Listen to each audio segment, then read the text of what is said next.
Баршаңызға сәлем, сіздермен бірге Гүлшия Ерболқызы. Бүгінгі бейнеде бар жоқ 15 минутта өте дәмді, тәтті компот дайындаймыз.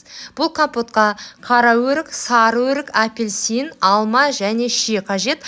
Барлық жемістерді жақсылап жуып, тазалап қойдым. Енді қазір алдымен банкілерді стерилизациядан өткіземіз. Яғни банкілерді мен осылай шәугімге қойып, парда 2-3 минут қойып аламын. Яғни солай стерилизациядан өткізем. Немесе микроволновкаға, духовкаға салып қойсаңыздар болады. Міне банкілер дайын. Мен аз мөлшерде жасаймын. Міне толығымен дайындадым. Бірақ ыстықтай бірден жаңа банкілеріңіз қатты ыстық болып тұрған кезде бірден жемістерді салмаңыздар. Кішкене суыған дұрыс банкілердің. Банкілер кішкене суығаннан кейін міне шиені салып жатырмын. Менде 2 литрлік банкі, егер 3 литрлік банкі болса, онда шиені көбірек саласыздар. Содан кейін қара өрікті саламыз. Қара өрікті 3 және сары өрікті 3 данадан саламын. Егер қажет болса, өздеріңізге ұнаса, көбірек жемістер салсаңыздар да болады. Енді бұл ассорти компоты, түрлі жемістермен қосылып дайындалатын компот. Бірақ бір жақсы өте тез дайындалады. Кесілген алмаларды саламыз. Яғни алмалардың жұмсарған жерлері болса, міндетті түрде алып тастаңыздар.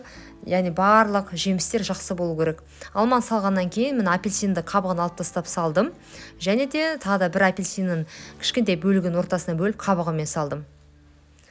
Барлығын салып болғаннан кейін қант саламыз осы банкіге. Мен 2 литрлік банкіге 250 грамм қант салдым.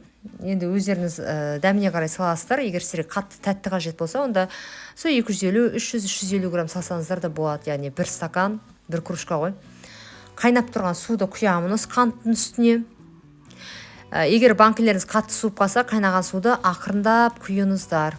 Бірден құйып жарылып кетпесін банкілеріңіз. Және де мен міне қақпақтарды 3 минуттай қайнатып алдым. Банкілердің үстіне қойып, осындай менде жапқыш бар арнайы. Осы жапқышпен қазір жабамын. Банкілердің қақпағын жапқаннан кейін міндетті түрде тексеріп көріңіздер.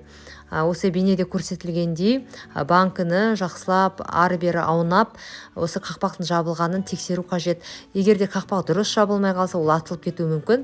Сондықтан еңбектеріңіз зая кетіп қалмасын. Және де егер қант осылай банкілердің төмен жағында осылай тұрып қалса, онда жақсылап тұрып банкіні ары-бері қозғап араластыру қажет. Яғни сумен толығымен араласып кетсін қант. Енді су қайнаған, ол уайымдамай қойыңыздар, қант толығымен еріп кетеді. Жақсылап тұрып араластырып, банкілерді аударып қоясыздар және үстіне бір орамал ма, плед ба бірдеңке жақсылап жауып қою қажет. Бір күн тұрады, содан кейін орамалды алып тастайсыздар.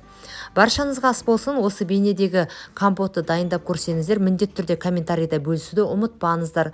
Сіздермен болған Гүлшия Ерболқызы, және де каналыма тіркеліп алыңыздар. Міндетті түрде және де осы бейненің төменгі жағында өзімнің штатив сататын магазиніме және осылай мен сияқты ютубқа видео жүктеп табыс тапқыларыңыз келсе, ол бойынша да сілтемені қалдырдым. Көріңіздер.